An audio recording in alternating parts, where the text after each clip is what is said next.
Yung mga yumayaman nagtatagumpay, mga crazy, di ba? Crazy, yeah. Once you are called crazy, yayaman ka. Ayun, dapat baliw ka para yumaman. Pinag-graduate ko sa sarili ko sa simple life. Ginulo ko yung buhay ko. Ginulo mo. Sabi ko Why? sa vlog ko, likutan mo pa. Why? Kasi nga, I have so much things to do. Lalo ako namumulat ngayon na dami ko pala dapat gawin.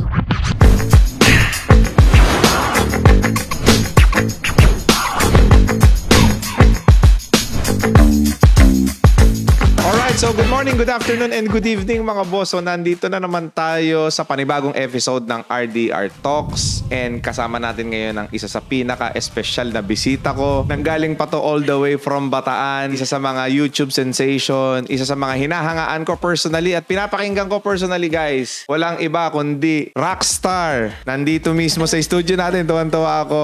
Pakilala ko sa inyo si Doktora Gigi Sunga. Hi, sir. Ang ganda naman ng intro ni sir. Hello po, sir. Kumusta po? Okay lang. Alam mo ako na starstruck eh, sir. Ang gwapo ni sir. Mistiso si sir pala sa personal. Hi, sir. Ay, thank you, Doktora. No? Can you tell them a little bit about your background? Marami nagme-message sa akin, sabi, Dok, yung mata ko masakit. Sabi nila, Dok, ano ba yung gamot sa ganito? So, I need to explain. One time, nag-vlog ako para lang explain ano ang PhD ko. So, I'm a doctor of philosophy po. Doctor of philosophy. Philosophy ako, sir. So, philosopho ka. Doctor of philosophy po from Miriam College. Major in environmental studies po ako. I was one of the first batches po ng Miriam College. No? I used to be a principal po. Una pala, sir, public school teacher ako. Yan. Public school teacher? Yes, 7 years. Then I resigned. Then I look for a better opportunity. Lumuwas ako sa Manila for work sa NGO. So originally from Bataan ka Bataan talaga. So I worked there as a public school teacher. Then NGO, that time, sabi ko parang hindi ko kaya Metro Manila. So I went back to Bataan. So I applied ng teacher muna. No, parang coordinator. Yep. Eventually, naging principal and dean of College of Education and Academic Affairs. 15 years ako sa school namin, sir. It's a private school in Bataan. Do you believe na ang educational system natin may kulang? Ay, yeah. Sorry to say, pero may kulang na konti in terms of financial literacy. But anyway, project na natin yan, no? Right. Kasi nasa academe tayo ng maraming taon. Yes. So, tinuturo naman natin yung how to have your income, something like that. Pero may kulang na factor siguro. Hindi kasi tayo naturuan like you should have 1 or 2 sources of income. Yung simpleng ganon. Kasi pagka-graduate natin, ang training sa atin. Anak, mag-aral ka na maigi para pag nakatapos ka, makakuha ka ng magandang mag-public ka, ganon. Trabaho, di ba? Tapos retirement, doon ka magkakapera. Kasi ang turo sa atin, sir, mabuhay tayo na maayos, then retirement, doon tayo magkakapera. Pero ang katotohanan, kahit bata ka pa, pwede kang magkapera. So no need for you to wait for your retirement. So being an educator, no? Siyempre, may mga estudyante ka na rin na mga hinawakan. Ano napansin mo doon sa mga estudyante mong nag-succeed versus doon sa mga estudyante mong, kumbaga, hindi sila masyadong nag-succeed sa buhay nila? Siguro more on magbigay na example sa mga kakilala ko na lang kasi baka hindi ko lahat ma-trace na yung aking mga estudyante. Ito yung mga nagtagumpay na hindi masyadong studious. Ito yung mga malilikot. Like one of my classmates, hindi naman siya ganun katalino. Pero lagi siyang umuwi ng Bataan. Lagi siyang sinasabi, tara, kain tayo, libre tayo. So, naipagkwentuhan ako, he has his own business, matagumpay siya. Looking back, hindi naman ganun talaga ka-serious during high school life. So, ibig sabihin, it's not a guarantee that if you do good in school, you do good in life. Yeah, because grades don't define you. Alam mo ba, ang lowest grade ko when I was in college is public speaking. I cannot speak inside the 2.75. Sabi ko na. Pero sinasabi ko naman sa vlog ko. Public speaking mo, 2.75? 2.75. I can't even talk, sir. Nakikusap pa ako sa professor ko, sa teacher ko. Sabi ko, dito na lang ako sa office. Wag na in front of my classmates. Tapos sasabihin niya sa akin, kaklase mo naman yan, nahiya ka. Nahiya po talaga. So originally, you're an introvert? Very silent, sir. Then, ang second lowest grade ko is 2.5. Technical writing. Technical writing. Hindi ako makasulat, sir. Pero ngayon, meron tayong 2 books. Tignan mo nga naman buhay, no? Oo. Grades don't define your life talaga. Grades don't define your life. It's your dream that will define your life. Yes. You've been teaching us about financial education. There are moments or there are times, I don't know kung na-experience mo rin to or I don't know kung dumarating din sa mga ganitong klase ng comments. Kasi sa akin, sobrang dami niya. Especially doon sa mga content ko about sa utang.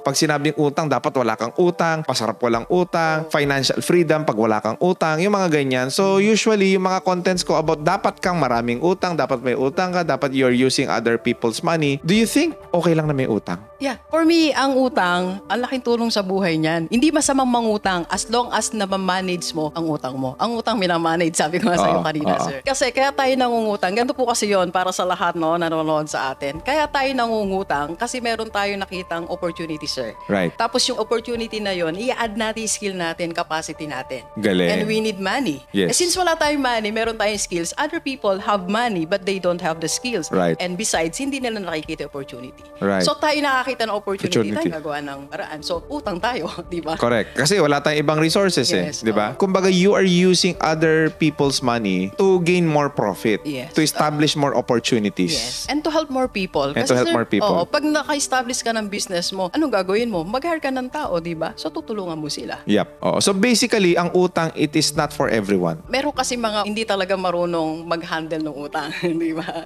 So yung utang siguro, sir, para doon sa mga nakakakita lang ng opportunity. Tsaka kayang gumawa ng opportunity. Kung ikaw ay isang baguhan na negosyante, hindi applicable sa'yo na uutangin mo yung unang negosyo mo. Let me explain my experience, Right, no? right. Ang first business ko, nag-junk shop kami with my friend. Junk shop. Principal na ako ng junk shop. Kasi nga, galing ako Miriam, sir. So gusto kong makaano ng mga kalat-kalat, makatulong. Sabi ko, siguro dapat ilagay sa junk shop. So that's my purpose then. Dahil hindi pa tayo sanay, so nangutang tayo. Nagpagawa ko ng ang tawag doon, kolong-kolong, tsaka truck na second hand. Right. So nagkautang kami. Right. Sa first business ko, sir. Right. Then, nalugi siya. Siyempre, first business. Nalugi ka, di may utang ka, negative ka ngayon. Negative. Kung i-base ko doon ang definition ng utang sa first experience ko, hindi na ako mangungutang. Pero Correct. sabi ko, hindi ang pangungutang ang mali. Yung nangutang ang may mali. Ako ang may mali. Kasi that time, hindi ko alam i-handle ang business, hindi ko alam na that's not yet the time pala para mangutang. Kasi wala pa namang other opportunity. Correct. Doon nagkakamali ang concept ng utang. Debt is good but depende kung sino yung mangungutang. Yes, exactly. Ibig sabihin, kung ikaw yung tipo ng tao na mangungutang ka at wala kang experience sa pagninegosyo, hindi mo alam ang tinatawag natin na cash flow, hindi mo alam ang tinatawag natin na basic business structure or basic business principle or basic accounting, hindi advisable sa'yo utang. Oo. Tsaka sir, pag hindi ka nag-compute ng return, kasi hindi ako nag-compute ng return. So data. Oo, data. Mag-compute ka, sabi ko sa mga negosyante, mag-compute ka, mupo ka sa isang tabi. Aside from, di ba, may mga planning tayo, no? Dapat meron ka pang hiwalay na 1 hour. Right. Ang 1 hour na yung compute ka ng compute. Right. Doon mo malalaman, mapoproject, okay, pag nangutang ako ng 50,000, Yes. magkano yung return? Okay. Pag hindi ka po nag-compute, uutang ka na walang purpose. Meron ka bang simple formula that you can share to this podcast? Pag nag-business ka po, dapat meron kang computation of profit margin. At least 30 to 50%. 30 to 50%. 50%. So, Okay, ibig for sabihin, example, po, sir, ito itong mag. Expenses mo dito, 100 pesos. So, nabenta mo siya ng 150. So, ang profit margin mo is 50%. 50%. So, that's good. That's a good business. So, pag nangutang ka, dapat ganun yung profit margin. Right. Huwag kang mangutang lang 10% lang profit margin. And in addition, if you have operational expenses, it should be compensated based on doon sa average numbers dapat ng customer na pupunta sa'yo. For Yes, example, you are into food business and your profit margin is 50%. For example, how many cups of coffee that you have to sell in order for you to compensate the daily expenses? That Yes, includes your manpower, your rentals, your electricity, and other expenses doon sa store mo. Plus, syempre, pinakamalaking budget ng mga negosyante is sa marketing. So, kailangan kompyutado nyo yan Yes. before you actually open the business. So, that's what I call feasibility study. Okay, Whenever na may bubuksan ka negosyo o whenever na may mag-i-inquire sa'yo na mga negosyante, because I believe you have this consultation firm, no? Usually, ano yung nagiging problem nila when it comes sa cash flow nila or sa financing nila? I talk to startup eh. So, ang problem na may startup CEO or entrepreneur, they don't compute kung kailan sila kikita. Right. Kasi sir, dapat meron kang tinatawag na break-even point sa business mo. For example, yung resto, sir. Yes. Okay? So, dapat may computation ka. Kailan Right. ka magbe-break even. For example, ilang plato dapat ang to-consume na. Correct. Or simpleng milk tea. Right. Ilang glass na dapat ang makompute. So, for example, pag naka 20 ka a day, break even ka pa lang doon. Right. Ibig sabihin, mababayaran mo pa lang lahat na expenses mo nun, sir. Yes. So, pag nag more than 20 ka na, let's say 50, kita ka na. Right. Dapat may computation, may tinatawag tayong break-even point din kung kailan ka kukota. For example, hindi nila nare-reach yung quota nila or yung computation. What best advice can you give doon sa mga entrepreneurs na struggling sila? Settle nila break-even point, quota nila, dapat yung nakamonitor ka. Yep. For example, within the day, sir, Right. dapat may quota ka, 30 cups of milk tea. Yes. Dapat. Alas 3 na, nakaka-10 ka pa lang. Oo. So, dapat nakamonitor. Anong gagawin mo? Di you post sa Facebook. Gumawa ka na ng paraan bago mabot yung hating gabi. Mahabol mo yung kulang mo. O for example naman, sir, weekly ang quota. Yes. So, tingnan mo na, baka Friday na, nakaka 30% ka pa lang ng quota mo. Right. So, kailangan Monday, Tuesday, naka-divide ang quota mo, sir. For Divide ang quota. Yeah. For example, Wednesday, naka 80% na kayo ng quota nyo. Right. Okay ka na, kasi 4 days pa eh. Right. So, ganun dapat ang computation. Meron kang plan. Ibig sabihin, ang trabaho ng isang CEO, ng isang negosyante, is thorough monitoring. Yes. And compute. Numbers. So, ibig sabihin, parehas tayo na sinasabi na ang pinaka-best friend ng isang negosyante is calculator. Pag ikaw negosyante ka, wala kang calculator sa table mo, malulugi ka. Correct. Dapat lagi kang may katabing calculator. Calculator. Oo. So, dapat ang calculator gawin mong best friend. Best friend mo. Ngayon, tingnan niyo po yung table niyo. Wala kang calculator. Wala kang malulugi ka, bumili ka na. Hindi, ang phone may calculator naman daw eh. Hindi, accessories lang yun eh. Gusto mo ba yung kita ng business mo, accessories lang? Di ba? Doon ka sa main. Calculator talaga. Parang kita mo, main talaga yung core na gusto mong makuha. Ano pa yung pinaka-best advice na maibibigay mo sa kanila in terms naman sa marketing? Meron akong vlog, sir, kasi sabi ko, which is better, marketing or operations? Saan ka dapat mag-focus as business owner? Yes. Marketing or operations? Yep. Ang una nating role as a business owner is magbenta. Ikaw Right. ang unang magbenta ng produkto mo. Hindi ka dapat umasa sa team mo, sa sales team mo. Ikaw Right. muna. Kasi sir, pag ikaw ang nagbenta, iba kasi energy mo eh. Yes. Why I advise people na ikaw muna ang unang magbenta. Kasi pag ikaw nagbenta ng negosyo mo, sir, ng product mo, nasasabi mo yung kwento. Kasi lahat Correct. ng business, lahat ng produkto, may pinagmulang kwento. At yung kwento na yun, yung magiging medium para bilhin ng tao yung Alam mo, ang negosyo. ganda no? Sometimes it's not about the product. It's the story behind Yes. the product. Exactly, sir. So it's marketing. Oo. There are 3 parts of business: production, operation, and marketing. Oo, napanood ko yun sa'yo. Yes. So mostly, ang nanineglect ng mga tao or ang tinitipid nila is yung marketing. Hindi ako mag-advertise, hindi ako mag-spend ng pera para dyan. Sayang yan, ganito. Magbabantay ako ng tindahan, mag-aantay ako ng customer dito. Tinitipid nila yung marketing. Pero ang hindi nila alam, marketing is actually the lifeblood of business because marketing creates money. Yes. Marketing keeps your business running because yun ang dugo eh. Kung walang dugo ang tao, patay ang tao. Yes. Naniniwala ka man na dapat mas mataas lagi ang percentage sa marketing. Yeah po. Actually, yung first task dapat, first order of the day ng isang entrepreneur is marketing. First hour of the day, mag-post ka na. Para at the end of the day or after lunch, meron ka na inquiry. Correct. Kasi minsan di tayo nagpo-post eh. Gabi ka na mag-post. Sino pa mag-inquire sa'yo? So marketing, siguro ako para sa akin, sir, 60% of your time, marketing. Marketing. Huwag na ikaw maggawa sa operations mo. Correct. Parang kami ni sir, may nag-e-edit ng vlogs namin. Yes. We do this for marketing of our business. Right. Very good Lahat ng example. kaya daw nating i-delegate, sir, let's delegate. Lahat ng kayang ibayad na lang Ibayad, natin. oo. Kasi tayo dun sa marketing. Kasi hindi natin kaya ibayad yun eh. Because So we're that owner. as entrepreneur, ang focus mo is to create jobs, to create opportunity, to create income. Yes, income, cash flow. Ano naman masasabi mo doon sa mga taong nagsasabi na pag negosyante is greedy? Medyo materialistic. Kinuha na lahat. What can you say about those Yeah, type yeah. of people? Sabi ni Jack Ma, when he was trying to find opportunity, sabi niya, Right. nakuha na lahat ni Bill Gates. Tingin natin, greedy ang mga successful. Right. Kasi ganito po sila. Pag nag-succeed ka kasi sa isang Right. larangan, sir, Right. ang gusto mo, mag-succeed ka uli. Meron uli kang nakikita opportunity. Right. Diba? Parang SMDC, sir. Right. Diba? So, saan na sila ngayon? Nasa real estate na. Kasi Right. nakakita sila ng opportunity. Manny Villar, diba? May condo na ngayon. Kasi Right. nakakita sila ng opportunity. Opportunity. Hindi po sila greedy. They find one opportunity from one success. If you will define greediness, is ito yung sobrang katakawan sa pera. Maybe most of our viewers right now, whether you believe it or not, yung mga negosyante, sila pa yung hindi pinaka-greedy. I'll explain you why. Ang mga negosyante, Doktora, correct me if I'm wrong, especially bilyonaryo, they are not into or up to doon sa money or profit gain. They are obsessed to actually achieve success. Naniniwala ka doon? Yes po. So, ibig sabihin, meron silang legacy na gustong maiwan. Aanhin mo yung sobrang dami ng pera. Kaya ko nasabi na sila yung hindi pinaka-greeding tao. Kasi nandun na sila sa point ng buhay nila na dahil na-achieve na nila yung gusto nila mangyari sa buhay nila, in excess ang gusto nila tumulong. Do you believe in that? Yes, Kaya pansinin mo si Henry C. Nag-create siya ng isang napakalaking building. church, school. Nag-create siya ng isang napakalaking organization, charity. So, ibig sabihin, ang mga bilyonaryo, sila yung maraming natutulungan. Like si Zuckerberg, hindi niya na kailangan ng pera, di ba? Right. Pero nag-metaverse pa. Yes. For humankind po yun. Yes. So like Elon Musk, di ba? Hindi niya na kailangan pera. Pero Right. bakit tinutulungan niya tayo? Lalo sa Pilipinas, I think nakapasok na Starlink ba? So para mabumilis na may wifi Right. natin. Gusto niya na tayong tulungan. That's Right. the purpose. Everything that they do has its own purpose. Yes. No? Hindi naman lahat magiging negosyante, Doktor. Yes po, oo. Hindi lahat magiging negosyante. Meron talagang taong design maging teacher. Pero happy sila na maging teacher. Huwag kayong mag-resign kung ano masaya kayo. Right. na. Meron tao talagang design na maging nurse and happy sila maging nurse.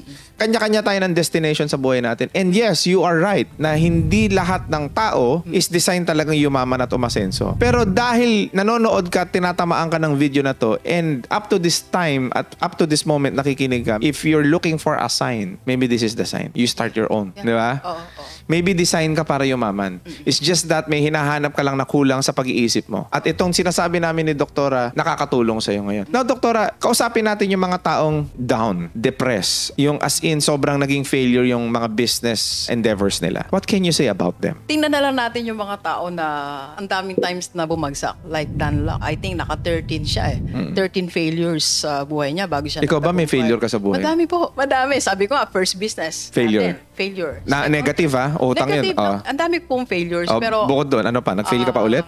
Nag-fail pa tayo sa iba nating small businesses. Right. May mga partnership din na nag-fail. Pero hindi ako nag-stop, sir. Ang inisip ko kasi ganito, I will start again, but this time, I'll do it in different way. Every time you fail, you learn Yes, something ang dami po. that makes you an even bigger person. Yes, yes. Sabi ko, ito yung mistake ko. Right. I will not do it. Namali pala ako sa transaction. Right. Namali pala ako dito sa negotiation. I should have done this. Right. Pag nag-start ka, sabi nga nila, di ba, you just pick one stone, di ba? And Correct. that's your lesson. So kumbaga, naniniwala ka dun sa 4 pillars of success. Decide, take action, analyze the result, and then you adjust. Yes, adjust. Dapat lagi may adjustment. Kasi sa buhay, sir, hindi naman laging tama decisions natin eh. Right. Sabi nga ni Gary Vaynerchuk, kung mag-decide ka, mali, merong word na adjustment. Correct. Unti-unti kang mag-adjust, di ba? And the only thing that is permanent in this world is what we call change. Yes. So you have to adjust every time. A formula ko dyan, I decide, and then I take action quickly. Agad, no? Oo. So, for example, naisip ko itong opportunity na to. Nakita kita sa YouTube, nakita kita sa Facebook. Ang dami nagsasabi sa akin, interview mo si Dr. Gigi Sungay. Magaling siya mag-advise. thank you po. So ako, without hesitation, I take action. Kinonta kita kagad. Nakita ko nga, persistency, sir.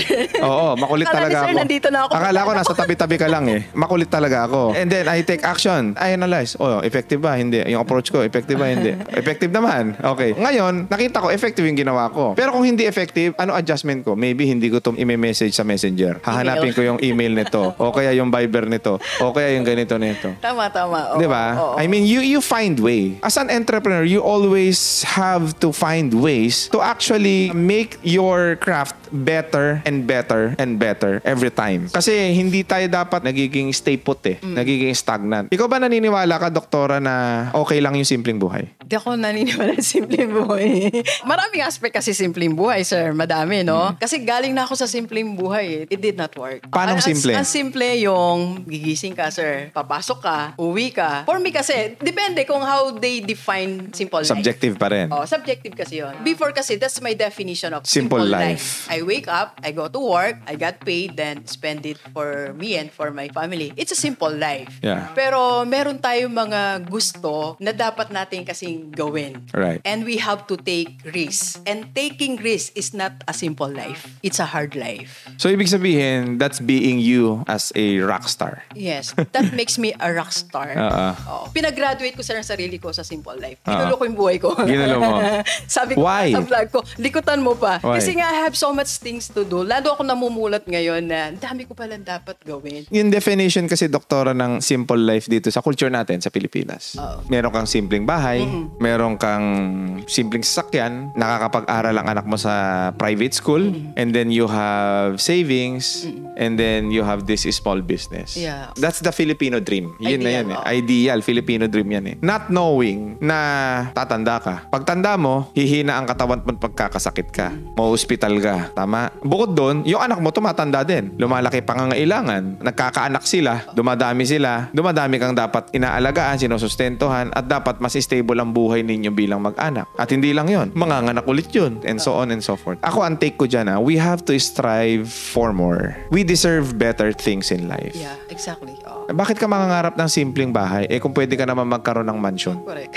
Diba? Bakit mo nililimitahan yung kapangyarihan ng Diyos sa'yo? Yes. Bakit ka mangangarap ng simpleng sasakyan? Pwede ka naman magkaroon ng 5 SUV at 3 sports car. Bakit mo lilimitahan yung sarili mo sa 100,000, 200,000 savings kung pwede ka naman magkaroon ng 1 million, 2 million, 3 million, 4 million, 10 million, 100 million? When money talks, everybody listens. Pero ito yung magandang karakteristik ng pera na gusto ko ma-realize ninyo. When you have money, it can create better life every time. Pareho tayo ng principles. Di ba? Ito karamihan ng mga tao, Dr. Gigi, naniniwala ka ba that yes, dapat ang buhay mo balanse?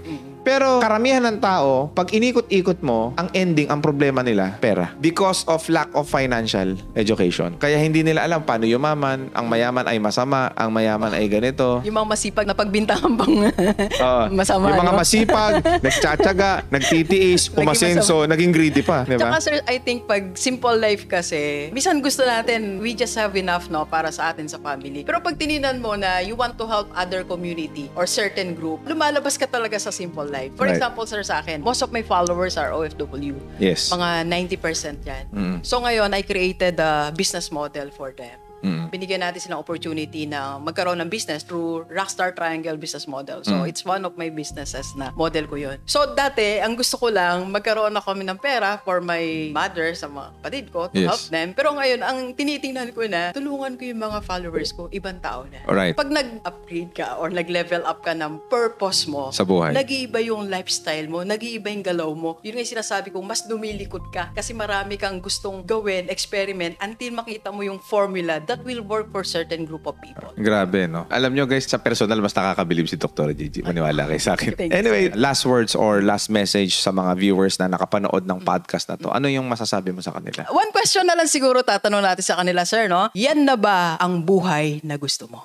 Alright? Yun lang. So, kung hindi yan ang buhay na gusto mo, kasi baka matapos na yung lifetime natin Ilang years na lang una, magbago tayo ng mindset, magbago tayo ng kilos, magbago ka ng pinaniniwalaan. Right. Kasi pag binago mo yung pinaniniwalaan mo, sunod-sunod na po yan. Hanggang sa matagpuan mo ang buhay na gusto mo. Kasi ako po, nagbago ako ng pinaniniwalaan, nagbago ako ng galaw, hanggang sa mapunta ako sa buhay na gusto ko. Ito po ngayon yun. Ang galing nun. Okay. So guys, sa lahat ng mga nakapanood ng podcast na to, do not forget to please click the notification bell and also like and follow na rin po dito sa ating YouTube channel. And do not forget also to follow us on our Facebook account and on our TikTok account sa lahat ng social media platforms po ng RDR Business Solution and Raymond De Los Reyes page. Grabe, sobrang na-enjoy ko to, Doktora. Ako din, ang saya. Oo, ang saya-saya. Parang nagbablog ako. Nakakatuwa lang na yung wavelength natin magkaparehas. Oo. Pareho tayo ng kakaiba yung pinaniniwalaan. Right, oo. Medyo tayo, baliw. Medyo unorthodox. Yung mga yumayaman nagtatagumpay, mga crazy, di ba? Crazy, yeah. Once you are called crazy, yayaman ka. Ayun, dapat baliw ka para yumaman. Sana lagi nyo kaming pakinggan, mag-follow kayo sa mga pages namin, especially kay Doc Gigi Sunga, no? Abangan niyo yung mga magagandang contents pa natin na ilalabas dito sa RDR Talks. Maraming salamat sa inyo mga boss and God bless you all. Thank you.